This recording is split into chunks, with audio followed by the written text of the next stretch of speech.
मैं उन्हां नाल रहा जिन्हां नूं तुसीं कहने 20वीं सदी का सिख महान सिख, उहदियां गल्लां सुनो। मैते ये गल होनी कि 1976 की जां 77 की गल है, 76 की गल है। संतां दे पिंड वाढी चलदी सीगी, दातरी हत्थ लैके वाढियां करनियां। संत जरनैल सोहनी विद्यार्थी सी उदों, संत आ गए पिंड तो। मैं कहा हो गईयां वाढियां? कहंदे हो गईयां। कहंदे आसन कित्थे लाया? मैं कहा उत्ते आ गैलरी च दरबार साहब दे अंदर। एक एक ट्रंक रखिया हुंदा सी पोथियां वाला, एक एक आ जिहड़ी खाद वाली बोरी हुंदी यही साडा टैची हुंदा सी, जी कपड़े पा के रख लेने, ਉਹਦਾ ही सराहना बन जाना। तो आ गल वाला परना उत्ते लैके रात नूं सौ जांदे सी, थल्ले दरी हुंदी सी, आ दरियां ने थल्ले विछाउणे। हुण तां गलीचे आ गए। कहंदे ठाकर सिंह मेरा ना पाठ जिहड़ा मैं संगरांद नूं हर संगरांद नूं भोग पाउंदे सी, कहंदे 4 दिन बाकी रह गए आ ते पाठ का भोग पाउणा, ते संगरांद च 4 दिन ने ते सारा पाठ बाकी है। मैं कहा फिर की करना? कहने मैं इशनान करके आया, तू सैंची प्रकाश कर,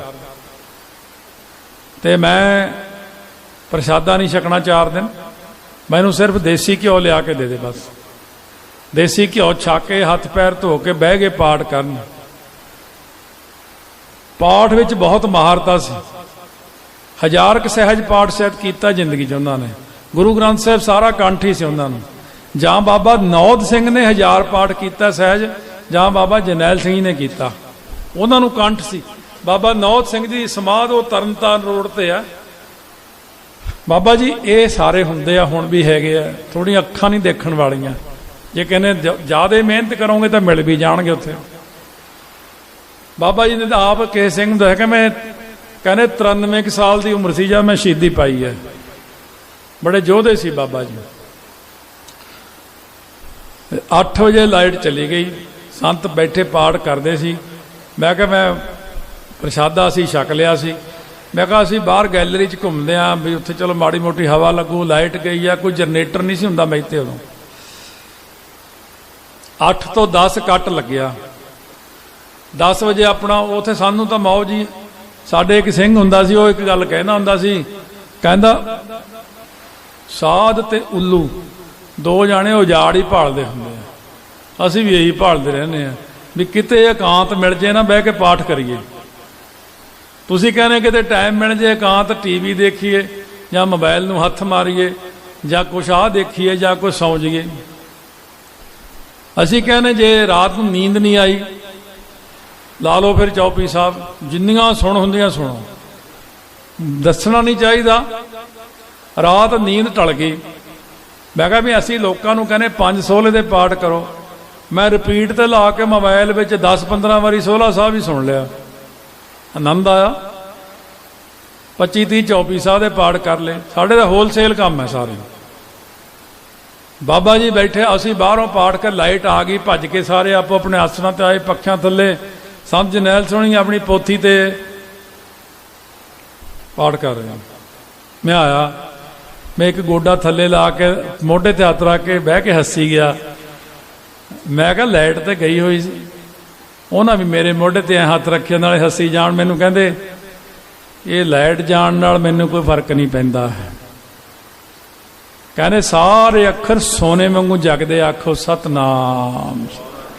प्रतख गुरु निस्तारे उन्होंने देखिया। प्रतख कौतक सारे संत करतार सिंह जी वेले मैं देखे ने। मैं अगे भी सुनाया, पर लोगों ने नैट ते मखौल ही किए, मैनू पुठे सीधे बोलते हो ही नहीं सकता। तो मैं सोचा मैं किहड़े बाग दी मूड़ी, ये तो कहते रीठे नहीं मिठे किए, पंजा नहीं लाया, इन्हें आ नहीं किया। चलो खैर कोई गल, हैंडीकैप्ट भी होंदे बंदे, दिमाग दमूग थोड़ा घट है, हुण की कर सकते हैं। तरस भी आउंदा विचारियां ते भी, क्यों एक बाहरले देश बच्चा सी, मैं वो आई करे, मैं कहा उम्र एडी वड्डी है। कहने है तो 20 साल का, डॉक्टर कहते मत 1 साल 2 साल के न्याणे वाली हुई है। ये भी इदां दा ही है, उमरों वड्डियां वड्डियां लौंठे हो गए आ, ते मत किन्नी क 2 साल के न्याणे तो भी घट मत है। संत करतार सिंह जी खालसा जोड़ मेला चारिया, संत बाबा गुरबचन सिंह जी खालसा का 28 जून का दिन है, 27 का 26 27 28 ਦਾ ਜੋੜ ਮੇਲਾ ਹੁੰਦਾ ਸੀ ਮਹਿਤੇ। ਪ੍ਰਕਾਸ਼ ਹੋਇਆ ਪਹਿਲੇ ਦਿਨ ਢਾਡੀ ਜਥਾ, ਫਿਰ ਦੂਜੇ ਜਥੇ, ਇਹ ਰੈਣ ਸਬਾਈ ਕੀਰਤਨ ਹੁੰਦਾ ਸੀ 27 ਨੂੰ। 28 ਨੂੰ ਫਿਰ ਭੋਗ ਪੈਣਾ। ਸਾਰੇ ਸਿੰਘ ਸ੍ਰੀ ਅੰਮ੍ਰਿਤਸਰ ਤੋਂ ਅਸੀਂ ਜਾ ਕੇ ਮੈਂ ਲੈ ਕੇ ਆਉਂਦਾ ਮਿੰਨੀ ਬੱਸ ਦੇ ਵਿੱਚ। ਕਾਫੀ ਵੱਡਾ ਰੈਣ ਸਬਾਈ ਸਮਾਗਮ ਸੀ। ਰੈਣ ਸਬਾਈ ਸਮਾਗਮ ਹੋਇਆ ਤੇ 12 ਕੁ ਵਜੇ ਰਾਤ ਦੇ ਸੰਤ ਕਹਿੰਦੇ ਯਾਰ ਥੱਕ ਗਏ ਆ, ਕੱਲ ਦੇ ਤੁਰੇ ਫਿਰਦੇ ਆ, ਚੱਲ ਥੋੜਾ ਜਿਹਾ ਆਰਾਮ ਕਰ ਲਈਏ। ਲੰਗਰ ਸੀ ਪਰੇ, ਲੰਗਰ ਦੇ ਉੱਤੇ ਜਾ ਕੇ ਇੱਕ ਮੰਜੇ ਦੇ ਉੱਤੇ ਲੇਟ ਗਏ। ਐ ਅਸੀਂ ਖੜੇ ਪਰੇ ਗੱਲਾਂ ਕਰਦੇ ਆ। ਸੰਤ ਜਰਨੈਲ ਸਿੰਘ ਜੀ ਉਹ ਪਰੇ ਲਾਗੇ ਖੜੇ ਆ, ਸਾਰੇ 25 30 ਸਿੰਘ ਆ ਖੜੇ ਆ। ਅਸੀਂ ਵੀ ਥੋੜੀ ਦੇਰ ਲੇਟ ਰਹਿਣ ਦਿਓ, ਆਰਾਮ ਕਰ ਲੈਣ ਦਿਓ। ਅਸੀਂ ਹਾਲੇ ਬੇਧਿਆਨੇ ਜੇ ਸੀ, ਇੱਕਦਮ ਹੀ ਮੰਜਾ ਉਲਟ ਗਿਆ ਸੰਤਾਂ ਦਾ। ਸੰਤ ਥੋੜੇ ਐਕਟਿਵ ਜ਼ਿਆਦਾ ਸੀ, ਸੰਤਾਂ ਨੇ ਇੱਕਦਮ ਛਾਲ ਮਾਰਤੀ। ਖੜੇ ਹੋ ਕੇ ਭੱਜੋ ਓਏ ਭੱਜੋ, ਚਲੋ ਜਲਦੀ ਕਰੋ। ਮੈਂ ਕਿਹਾ ਸਾਨੂੰ ਇਹ ਨਾ ਸਮਝ ਲੱਗੀ ਵੀ ਹੋ ਕੀ ਗਿਆ ਹੈ। ਮੈਨੂੰ ਕਹਿੰਦੇ ਗੜਬਾ। ਮੈਂ ਕਿਹਾ ਲਿਆ ਜੀ ਪਿੱਛੇ ਹੀ। ਮੈਂ ਗੜਬਾ ਲੈ ਕੇ ਚਲੇ ਗਿਆ। ਪੈਰ ਧੋਆ, ਹੱਥ ਧੋਆ, ਕੁਰਲੀ ਕੀਤੀ। ਜਾ ਕੇ ਸਿੰਘਾਂ ਨੂੰ ਕਹਿੰਦੇ ਤੁਸੀਂ ਆਪਣਾ ਕੀਰਤਨ ਕਰੀ ਜਾਓ, ਮੈਂ ਸੁਖਾਸਨ ਕਰ ਲਵਾਂ। 12 1 ਵੱਜ ਗਿਆ ਰਾਤ ਦਾ। ਸੁਖਾਸਨ ਕਰਤਾ। ਕਹਿੰਦੇ ਸਿੰਘੋ ਮਾਫ ਕਰ ਦਿਓ, ਅਸੀਂ ਦੂਜਾ ਸਰੂਪ ਲਿਆ ਕੇ ਪ੍ਰਕਾਸ਼ ਕਰਦੇ ਹਾਂ। ਕੋਈ ਗੱਲ ਹੋ ਗਈ। ਕਹਿੰਦੇ ਜਦ ਦੂਜਾ ਸਰੂਪ ਲਿਆ ਕੇ ਪ੍ਰਕਾਸ਼ ਕੀਤਾ, ਕੀਰਤਨ ਹੁੰਦਾ ਰਿਹਾ, ਲਿਆ ਕੇ ਪ੍ਰਕਾਸ਼ ਕਰਤਾ। ਕੁਝ ਦੇਰ ਲਈ ਤਾਂ ਬਹਿਣਾ ਖੜਨਾ ਹੀ ਸੀ। ਫਿਰ ਜਦੋਂ ਉਧਰ ਫਿਰ ਜਾ ਕੇ ਆਰਾਮ ਕਰਨ ਲੱਗੇ, ਸੰਤ ਜਰਨੈਲ ਸਿੰਘ ਜੀ ਕਹਿੰਦੇ ਮਹਾਰਾਜ, ਨਾਲੇ ਕਹਿੰਦੇ 20ਵੀਂ ਸਦੀ ਦਾ ਜਰਨੈਲ ਆ, ਨਾਲੇ ਹੁਣ ਉਹਦੀ ਗੱਲ ਨਹੀਂ ਸੱਚੀ ਮੰਨਦੇ। ਇਹ ਤਾਂ ਉਹਨਾਂ ਨੇ ਹੀ ਪੁੱਛੀ। ਕਹਿੰਦੇ ਵੀ ਗੱਲ ਦੱਸੋ ਕੀ ਹੋਈ ਹੈ। ਇਹ ਤੁਸੀਂ ਇੱਕਦਮ ਮੰਜਾ ਉਲਟਿਆ ਤੁਹਾਡਾ, ਉੱਠ ਕੇ ਤੁਸੀਂ ਭੱਜੇ ਹੋ। ਕਹਿੰਦੇ ਜਰਨੈਲ ਸਾਹਿਬ ਬਾਪੂ ਆ ਗਿਆ। 10ਵੇਂ ਪਾਤਸ਼ਾਹ ਦੀ ਗੱਲ ਕਰਦੇ। ਕਹਿੰਦੇ ਬਾਪੂ ਆਏ, ਆ ਕੇ ਮੇਰਾ ਕੰਨ ਨੂੰ ਐ ਮਰੋੜਾ ਦੇ ਕੇ ਕਹਿੰਦੇ ਬੱਚੂ ਸਾਡੀ ਕੋਈ ਕਮਾਈ ਨਹੀਂ, ਆ ਤੂੰ ਜਿਹੜਾ ਇੱਥੇ ਆ ਕੇ ਪੈ ਗਿਆ, ਸਾਡਾ ਸੁਖਾਸਨ ਕਿਹਨੇ ਕਰਨਾ ਹੈ? ਕੱਲ ਦਾ ਤੁਸੀਂ ਪ੍ਰਕਾਸ਼ ਕੀਤਾ, ਸਾਨੂੰ ਤੁਹਾਨੂੰ ਭੁੱਲ ਗਿਆ? ਸਾਡੀ ਕੋਈ ਕਮਾਈ ਨਹੀਂ, ਪ੍ਰਤੱਖ ਗੁਰੂ ਨਿਸਤਾਰੇ ਨਹੀਂ ਕਹਿੰਦੇ ਤੁਸੀਂ। ਕਹਿੰਦੇ ਨਾਲ ਮੇਰਾ ਮੰਜਾ ਉਲਟਾਤਾ। ਹਲੇ ਤਾਂ ਤੁਸੀਂ ਕਦੇ ਦੇਖਿਆ ਨਹੀਂ, ਕਿ ਤੁਹਾਨੂੰ ਉਹ ਨਹੀਂ ਕਹਿੰਦੇ ਵੀ ਇਹ ਬਿਨਾਂ ਹੱਡੀ ਦੇ ਕੀੜੇ ਆ, ਉਹੀ ਮਸਲੇ ਜਾਣੇ ਆ, ਤੁਹਾਨੂੰ ਨਹੀਂ ਕੁਝ ਕਹਿੰਦੇ ਆ। ਇਹ ਤਾਂ ਜਿਹੜੇ ਦੂਜੇ ਹੁੰਦੇ ਆ ਉਹਨਾਂ ਨੂੰ ਖੜਕਾਉਂਦੇ ਆ, ਹਲੇ ਸਾਨੂੰ ਨਹੀਂ ਕੁਝ ਕਹਿੰਦੇ। ਕਹਿੰਦੇ ਕੋਈ ਨਹੀਂ, ਐਵੇਂ ਰੋਣ ਲੱਗ ਜੂਗਾ, ਕੋਈ ਫਾਇਦਾ। ਜਿਹੜੇ ਤਕੜੇ ਸਿੰਘ ਨੇ ਉਹਨਾਂ ਨੂੰ ਖੜਕਾਟਾ ਚੜ੍ਹਦਾ ਚੰਗਾ। ਬਹੁਤ ਸਖਤ ਕੰਮ ਹੈ ਬਈ, ਬਹੁਤ ਸਖਤ, ਬੜਾ ਡਰ ਲੱਗਦਾ। ਮਹਾਰਾਜ ਜੀ ਤਾਂ ਇਹਨਾਂ ਨੂੰ ਤਾਂ ਅਣਜਾਣ ਜਾਣ ਕੇ ਕਿਸੇ ਨੂੰ ਕੁਝ ਕਹਿੰਦੇ ਹੀ ਨਹੀਂ ਗਏ। ਕਹਿੰਦੇ ਕੋਈ ਨਹੀਂ, ਕਲਯੁਗੀ ਜੀਵ ਨੇ। ਕਹਿੰਦੇ ਜਦ ਕੰਨ ਪੱਟਿਆ ਨਾ ਮੈਨੂੰ, ਕਹਿੰਦੇ ਸਾਡੀ ਕੋਈ ਕਮਾਈ ਨਹੀਂ। ਕਹਿੰਦੇ ਫੇਰ ਤਾਂ ਮੇਰਾ ਮੰਜਾ ਉਲਟਾਇਆ। ਫਿਰ ਭੱਜ ਕੇ ਜਾ ਕੇ ਕਹਿੰਦੇ ਹੁਣ ਜੇ ਮੈਨੂੰ ਨਹੀਂ ਇੰਨੀ ਸਜ਼ਾ ਦੇਣਗੇ, ਫਿਰ ਤੁਹਾਨੂੰ ਸਮਝ ਕਿਵੇਂ ਲੱਗੂਗੀ? ਪ੍ਰਤੱਖ ਗੁਰੂ ਨਿਸਤਾਰੇ ਕਿਵੇਂ ਪਤਾ ਲੱਗੇਗਾ? ਪਹਿਲਾਂ ਇੱਕ ਪ੍ਰਮਾਣ ਦੇਤਾ ਤੁਹਾਨੂੰ ਵੀ ਸਾਰੇ ਅੱਖਰ ਸੋਨੇ ਵਾਂਗੂ ਲਿਸ਼ਕਦੇ ਆ। ਮੇਰੇ ਦੇਖਣ ਦੀ ਗੱਲ, ਮੇਰੇ ਹੁੰਦਿਆਂ ਦੀ ਐ ਕੋਲ ਬੈਠ ਕੇ ਦੇਖਿਆ। ਹੁਣ ਤੁਸੀਂ ਕਹਦੇ ਹੋ ਹੀ ਨਹੀਂ ਸਕਦਾ, ਇਹ ਝੂਠ ਹੈ। ਨਹੀਂ ਨਹੀਂ, ਪ੍ਰਤੱਖ। ਔਰ ਸੰਤ ਕਰਤਾਰ ਸਿੰਘ ਦਾ ਕੌਤਕ ਵੀ ਪ੍ਰਤੱਖ ਹੀ ਮੇਰੇ ਸਾਹਮਣੇ ਹੋਇਆ। ਸੰਤ ਜਰਨੈਲ ਸਿੰਘ ਹੱਸਦੇ ਸੀ, ਕਹਿੰਦੇ ਮਹਾਰਾਜ ਜੀ ਬਾਕੀ ਤਾਂ ਚਲੋ ਗੱਲਾਂ ਛੱਡੋ, ਜਦ ਇਹ ਹੱਥ ਲਾ ਕੇ ਕੰਨ ਨੂੰ ਮੁਰੜਾ ਦਿੱਤਾ, ਕਰੰਟ ਜਿਹਾ ਤਾਂ ਵੱਜਿਆ ਹੋਣਾ। ਕਹਿੰਦੇ ਉਹ ਤਾਂ ਜਰਨੈਲ ਸਿੰਘ ਝਰਨਾਟਾਂ ਛੇੜਦੀਆਂ, ਬਸ ਪੁੱਛ ਨਾ ਕੁਛ। ਕਹਿੰਦੇ ਰੋਮ ਰੋਮ ਜਾਪ ਹੋਰ ਵੱਧ ਗਿਆ ਮੇਰਾ, ਤਾਂ ਬਖਸ਼ਿਸ਼ ਹੋ ਗਈ ਬੜੀ। ਕਹਿੰਦੇ ਪਰ ਕਹਿੰਦੇ ਇਹ ਚੀਜ਼ ਹੈ ਵੀ ਇਹ ਸਾਨੂੰ ਸਾਰੇ ਜਥੇ ਨੂੰ ਸਿੱਖਿਆ ਦਿੱਤੀ ਹੈ ਵੀ ਅਣਗਹਿਲੀ ਨਹੀਂ ਕਰਨੀ ਗੁਰੂ ਗ੍ਰੰਥ ਸਾਹਿਬ ਦੀ ਸੇਵਾ ਦੇ ਵਿੱਚ। ਬਹੁਤ ਚੀਜ਼ਾਂ ਸਾਡੇ ਕੋਲ, ਨਨਕਾਣਾ ਸਾਹਿਬ ਹੈਡ ਗ੍ਰੰਥੀ ਹੁੰਦਾ, ਬਹੁਤ ਪੁਰਾਣੀ ਗੱਲ ਦੱਸਦਾ, ਜਦੋਂ ਹਲੇ 47 ਦੀ ਵੰਡ ਤੋਂ ਪਹਿਲਾਂ ਹੈਡ ਗ੍ਰੰਥੀ ਸਾਹਿਬ ਨੇ ਇਹ ਗੱਲ ਸੰਤਾਂ ਨੂੰ ਦੱਸੀ ਸੀ, ਉਹ ਫਿਰ ਲਿਖੀ ਵੀ ਹੋਈ ਹੈ। ਕਹਿੰਦੇ ਮੈਂ ਰਾਤ ਨੂੰ ਸੁਖਾਸਨ ਕਰਕੇ ਆ ਕੇ ਪੈ ਗਿਆ, 16 ਪੜ੍ਹਿਆ, ਇੱਕਦਮ ਤਰਵਕ ਕੇ ਉੱਠ ਖੜਿਆ ਕਰਾਂ, ਫਿਰ ਬੈਠਾ ਹੋ ਜਾ, ਫਿਰ ਪੈ ਜਾ, ਫਿਰ ਬੈਠਾ ਹੋ ਜਾ। ਕਹਿੰਦੇ ਮੈਨੂੰ ਇੱਕਦਮ ਕੋਈ ਠਾਲ ਦਿਆ ਕਰੇ। ਗ੍ਰੰਥੀ ਦੇ ਭਾਵਨਾ ਜ਼ਿਆਦੇ ਸੀ, ਅਨੁਭਵ ਹੋ ਗਿਆ ਅੰਦਰ ਵੀ ਗੁਰੂ ਗ੍ਰੰਥ ਸਾਹਿਬ ਦੀ ਸੇਵਾ ਵਿੱਚ ਕੋਈ ਕਮੀ ਰਹਿ ਗਈ ਹੈ। ਵਾਪਸ ਗਿਆ, ਅਰਦਾਸ ਕੀਤੀ, ਸੁਖਾਸਨ ਦੇ ਰਮਾਲੇ ਖੋਲ ਕੇ ਜਦੋਂ ਗੁਰੂ ਗ੍ਰੰਥ ਸਾਹਿਬ ਧਿਆਨ ਨਾਲ ਦੇਖੇ ਤੇ ਇੱਕ ਪੱਤਰਾ ਐ ਵਿੱਚ ਮੁੜਿਆ ਹੋਇਆ ਸੀ, ਆਖੋ ਸਤਨਾਮ। ਤੇ ਉਹ ਪੱਤਰਾ ਸਿੱਧਾ ਕਰਕੇ 16 ਪੜ੍ਹ ਕੇ ਮਾਫੀ ਮੰਗੀ, ਅਰਦਾਸ ਕੀਤੀ। ਉਸ ਵਕਤ ਆ ਕੇ ਕਹਿੰਦਾ ਸੁੱਤਾ, ਫਿਰ ਆਰਾਮ ਨਾਲ ਨੀਂਦ ਆ ਗਈ। ਇੰਨੀਆਂ ਬੇਅਦਬੀਆਂ ਕਰਕੇ ਇੰਨਾ ਕੁਝ ਕਰਕੇ ਕਿਵੇਂ ਨੀਂਦ ਆਊ ਬਈ ਕਿਸੇ ਨੂੰ। ਇੱਕ ਚੀਜ਼ ਹੁੰਦੀ ਇਹ ਐ ਹੁੰਦਾ ਵੀ ਕਈ ਵਾਰ ਨਾ ਅਸੀਂ ਇੱਥੇ ਤਾਂ ਪਤਾ ਰੈੱਡ ਲਾਈਟ ਕਿੰਨੀਆਂ ਕਿ ਤੁਹਾਡੇ ਹੋਣਗੀਆਂ, ਪਟਿਆਲੇ ਅਸੀਂ ਇਹ ਕਹਿੰਦੇ ਨੇ ਵੀ ਯਾਰ ਰੈੱਡ ਲਾਈਟ ਆ ਨਾ ਖੜਨਾ ਹੀ ਪੈਂਦਾ। ਵੱਡਿਆਂ ਸ਼ਹਿਰਾਂ 'ਚ ਤਾਂ ਕਈ ਵਾਰ 2-2 ਮਿੰਟ ਦੀ ਰੈੱਡ ਲਾਈਟ ਹੁੰਦੀ ਹੈ। ਆ ਦਿੱਲੀ ਦੇ ਵਿੱਚ, ਲੁਧਿਆਣੇ ਵਿੱਚ, ਜਲੰਧਰ ਵਿੱਚ 2 ਮਿੰਟਾਂ ਵੇਟ ਖੜੇ ਜਾਓ, 120 ਮਿੰਟ ਤੇ ਜਾ ਕੇ ਖੁੱਲਣੀ ਆ, ਖੜੇ ਮਜਬੂਰੀ ਆ ਹੁਣ। ਪਰ ਜਦੋਂ ਹਰੀ ਹੋ ਜਾਂਦੀ ਫਿਰ ਆਪਾਂ ਲੰਘ ਜਾਂਦੇ। ਉਹ ਗੁਰਮੁਖੋ ਹਲੇ ਰੈੱਡ ਲਾਈਟ ਆ ਬਾਪੂ ਦੀ। ਬੈਠਾ ਤਾਂ ਬਹੁਤ ਕੁਛ ਆ, ਬਹੁਤ ਸਿੰਘ ਬੈਠੇ ਨੇ ਜਿਹੜੇ ਐ ਮਲ ਦੇਣ, ਸਭ ਕੁਝ ਫੜ ਕੇ ਹੀ ਮਲ ਦੇਣ, ਪਰ ਰੈੱਡ ਲਾਈਟ ਹੈ। ਮਹਾਰਾਜ ਕਹਿੰਦੇ ਨਹੀਂ ਕਰਨਾ। ਮਹਾਰਾਜ ਹੁਣ ਤਾਂ ਆਗਿਆ ਦੇ ਦਿਓ, ਕਹਿੰਦੇ ਨਹੀਂ ਕਰਨਾ ਹਲੇ। ਜਿਸ ਦਿਨ ਪਰਮਿਸ਼ਨ ਮਿਲੀ ਆ ਨਾ, ਜਿਸ ਦਿਨ ਮਿਲ ਗਈ ਕਿਤੇ, ਮੈਨੂੰ ਉਮੀਦ ਆ ਛੇਤੀ ਮਿਲ ਜੂਗੀ। ਇਹ ਤੁਸੀਂ ਡਿੱਗਦੇ ਦੇਖਿਓ ਕਿਵੇਂ ਡਿੱਗਦੇ ਸਾਰੇ ਫਿਰ, ਕਿਉਂਕਿ ਮਹਾਰਾਜ ਸੱਚੇ ਪਾਤਸ਼ਾਹ ਕਿਰਪਾ ਕਰਦੇ ਨੇ। ਗੁਰੂ ਗ੍ਰੰਥ ਸਾਹਿਬ ਦਾ ਸਰੂਪ ਰਚਣ ਨੂੰ 239 ਵਰੇ ਲੱਗੇ ਨੇ। ਆਪ ਸ਼ਬਦਾਵਤਾਰ ਨਿਰੰਕਾਰ ਜੀ ਆਪ ਨੇ। 3 रूप है मोहे के सुनो नंद चित लाए, निर्गुण सरगुण शब्द। निर्गुण स्वरूप है जो व्यापक है, सरगुण जो 10 रूपां ने धारण कीते ने। शब्दावतार गुरु ग्रंथ साहिब जी उही अकाल पुरख जी ने, सब कुछ है। बस एक विश्वास अपने अंदरों पहले ही खत्म सी ते वो खत्म करने वाले करी भी जा रहे। साडी कौम एकदम मगर लग जाती सारिਆਂ ਦੇ, कोई गल कह दो अज ही मगर लग जाती। ਚੰਗਿਆਂ ਦੇ ਮਗਰ ਕਦੇ ਵੀ ਲੱਗਦੇ। ਜੇ ਅਸੀਂ ਚੰਗੀ ਗੱਲ ਕਹਿੰਦੇ ਆ ਸਾਨੂੰ ਕਹਿਣਗੇ ਇਹ ਝੂਠ ਕਹਿੰਦਾ, ਤੇ ਜਿਹੜਾ ਗਲਤ ਗੱਲ ਕਹੂ ਉਹਨੂੰ ਕਹਿੰਦੇ ਇਹ ਸੱਚ ਕਹਿੰਦਾ। ਨਹੀਂ, ਅਸੀਂ ਕੌਮ ਦੇ ਸੱਚੇ ਸੇਵਕ ਹਾਂ, ਸੱਚੇ ਸਿਪਾਹੀ ਹਾਂ। ਤੁਹਾਨੂੰ ਮੇਰੇ ਬਾਰੇ ਕੀ ਪਤਾ? ਵੈਸੇ ਕਿੰਨੀ ਸੇਵਾ ਕੀਤੀ ਕੌਮ ਦੀ। 44ਵਾਂ ਸਾਲ ਹੁਣ ਮੈਨੂੰ ਚੱਲਦਾ। ਸੰਤ ਕਰਤਾਰ ਸੰਭਲੇ ਥੋੜੀ ਸੇਵਾ ਕੀਤੀ ਮੈਂ, ਸਾਂਝ ਜਰਨੈਲ ਸੰਭਲੇ ਥੋੜੀ ਸੇਵਾ ਕੀਤੀ ਹੈ। ਉਦੋਂ ਬਾਅਦ ਮੈਂ 10 ਸਾਲ ਟਕਸਾਲ ਵਿੱਚ ਤੇ 25 ਸਾਲ ਸ਼੍ਰੋਮਣੀ ਕਮੇਟੀ 'ਚ ਰਹਿ ਕੇ ਮੈਂ ਸੇਵਾ ਕੀਤੀ ਹੈ। ਉਦੋਂ ਮੈਂ 95 ਵਿੱਚ ਸ਼੍ਰੋਮਣੀ ਕਮੇਟੀ ਛੱਡੀ, 2004 ਤੱਕ ਫੇਰ ਲੱਗਿਆ ਰਿਹਾ। ਫਿਰ 14 ਸਾਲ ਮੈਂ ਵਿਦੇਸ਼ਾਂ ਵਿੱਚ ਪ੍ਰਚਾਰ ਕੀਤਾ ਜਾ ਕੇ, ਇਸ ਗੱਲ ਨੂੰ ਲੈ ਕੇ ਕਿ ਸਿੱਖੀ ਦਾ ਪ੍ਰਚਾਰ ਵਧੇ। ਪਰ ਸਮਾਂ ਸਾਧ ਸੰਗਤ ਐਸਾ ਆ ਗਿਆ, ਲੋਕਾਂ ਦੀ ਮੱਤ ਮਾਰੀ ਗਈ ਔਰ ਸੰਸਾਰ ਦੇ ਅੰਦਰ ਗਲਤ ਪ੍ਰਚਾਰ ਇੰਨਾ ਸ਼ੁਰੂ ਹੋ ਗਿਆ। ਇੱਕ ਵਾਰ ਤੇ ਮੈਨੂੰ ਵੀ ਭਰਮ ਪੈ ਗਿਆ ਸੀ ਪਟਿਆਲੇ। ਮੈਂ ਜਦੋਂ ਕਥਾ ਕਰਕੇ ਬਾਹਰ ਨਿਕਲਿਆ ਸ਼ਾਮ ਦੀ, ਇੱਕ ਬੰਦਾ ਮੈਨੂੰ ਆ ਕੇ ਕਹਿੰਦਾ, ਇਹ ਗਿਆਨੀ ਜੀ ਤੁਸੀਂ ਕਿਉਂ ਕਹਿੰਦੇ ਹੋ ਕੱਤਕ ਦੀ ਪੂਰਨਮਾਸ਼ੀ ਨੂੰ ਅਵਤਾਰ ਹੋਇਆ, ਵਿਸਾਖ ਕਿਉਂ ਨਹੀਂ ਕਹਿੰਦੇ?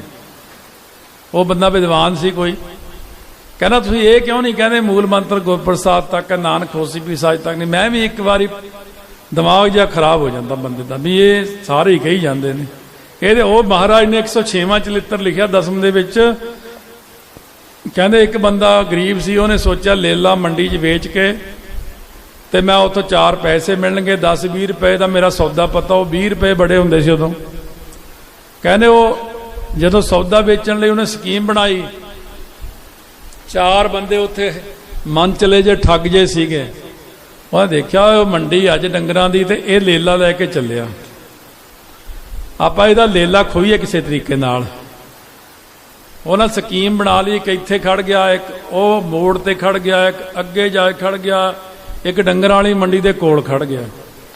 ਪਹਿਲੇ ਨੇ ਕਿਹਾ, ਦਿਮਾਗ ਦੇ ਵਿੱਚ ਇੱਕ ਜਿਵੇਂ ਲੱਕੜ ਵਿੱਚ ਇੱਕ ਨਾ ਤੇੜ ਜੀ ਹੁੰਦੀ, ਫਿਰ ਛੈਣੀ ਫਸ ਜਾਂਦੀ ਉਹਦੇ 'ਚ। ਪਹਿਲੇ ਬੰਦੇ ਨੇ ਕਿਹਾ ਇਹ ਕੁੱਤਾ ਕਿੱਥੇ ਲੈ ਕੇ ਚੱਲਿਆ? ਤੇੜ ਪੈ ਗਈ, ਇੱਕ ਤੇੜ। ਕਹਿੰਦਾ ਨਹੀਂ ਇਹ ਤਾਂ ਲੇਲਾ। ਅੱਛਾ, ਇਹਦਾ ਇੰਨਾ ਹੀ ਕੰਮ ਸੀ। ਅੱਗੇ ਮੋੜ ਤੇ ਜਿਹੜਾ ਖੜਾ ਸੀ, ਅੱਛਾ ਅੱਜ ਮੰਡੀ ਆ, ਅੱਛਾ ਪਰ ਕੁੱਤਿਆਂ ਦੀ ਤਾਂ ਮੰਡੀ ਲੱਗਦੀ ਨਹੀਂ, ਤੂੰ ਕੁੱਤਾ ਕਿੱਥੇ ਲੈ ਕੇ ਚੱਲਿਆ? ਅੱਗੇ ਤੀਜੇ ਨੇ ਕਿਹਾ ਇਹ ਕੁੱਤੇ ਥੋੜੀ ਵਿਕਦੇ ਉੱਥੇ, ਲੇਲੇ ਵਿਕਦੇ ਆ। ਚੌਥਾ ਫਿਰ ਮੰਡੀ ਦੇ ਲਾਗੇ ਖੜਾ ਸੀ, ਕਹਿੰਦੇ ਓਏ ਸਿੱਟੇ ਨੂੰ ਪਰੇ, ਕੁੱਤਾ ਲੈ ਕੇ ਆਉਂਦਾ ਇੱਥੇ ਲੇਲੇ ਵਿਕਦੇ ਆ। ਉਹ ਬੰਦਾ ਵਿਚਾਰਾ ਇੰਨਾ ਭਰਮ ਗਿਆ, ਉਹਨੇ ਉਹ ਲੇਲਾ ਸੁੱਟਤਾ। ਠੱਗਾਂ ਨੇ ਚੁੱਕਿਆ, ਮਾਰਿਆ, ਬਣਾਇਆ, ਖਾਇਆ। ਕਹਿੰਦੇ ਲਾ ਵੀ ਠੱਗ ਲਿਆ। ਏਦਾਂ ਲੋਕ ਸਾਨੂੰ ਕਰਦੇ ਆ, ਇੱਥੇ ਤੱਕ ਨਹੀਂ ਕਹਿੰਦੇ। ਆਹ ਮੈਨੂੰ ਇੰਨੀ ਪਰੇਸ਼ਾਨੀ ਹੋਈ, ਮੈਂ ਫਿਰ ਕਿਸੇ बहुत बंदगी वाले गुरमुख कोल गया। मैं यार मेरा अज दिमाग घूम गया भी तू मैनू ये सही निर्णय लैके दे महाराज जी तू। कहते पुछ लेने आप महाराज जी। जब मैं बेनती की वो कहते कल सवेरे दसूंगा। कहना महाराज जी ने पहला तो मैनू वैसे उत्थे ही दसता सी ये कथा दे विच ही स्कैच दे नाल पूरी तली दे उत्ते नानक होसी भी सच लिख के एका लाता सी उत्थे। कहने सवेरे महाराज जी आए जब मैं जपजी साहब कर रहे महाराज कहने इत्थे आ एका ताइयों लाया इत्थे ये संपूर्ण हुंदा मूल दा अर्थ हुंदा मुढ़। अगे मैं फिर एका लाया मैं कमला नहीं भी मैं पहला एका लावा। कहते मैं एका अगे दूआ भी ला सकता सी नहीं एक वो पूरा मूल मंत्र है अगे एक पौड़ी संपूर्ण हुंदी है। वो कहना महाराज ये तो मानते नहीं। गुरु नानक साहब आप कहते डुबणगे ये सारे। दूजी गल जिहड़ी कही भी महाराज जी चलो थोड़ू तो पता ही थोड़ा अवतार विसाखी होया कि जां कत्तक। कहते भाई कत्तक पूर्णमासी नूं असीं अवतार धारिया ये लोग थोनू गुमराह कर रहे हैं। सो बहुत सारे लोग बहुत गल्लां विच तुहानू गुमराह करते ने। मैं इस गल नूं समझदा भी की चल रहा चक्कर तुसीं नहीं समझ सकते क्यों तुसीं रहे ही नहीं टकसाल विच।